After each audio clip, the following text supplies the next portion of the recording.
Ayan, sige, pagandahin mo pa ako.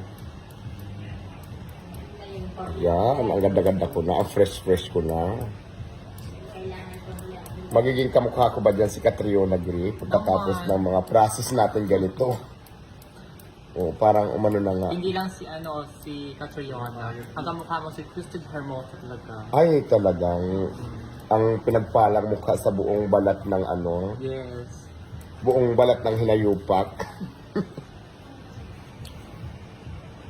Ayan, ang sarap sa pakiramdam. Diba?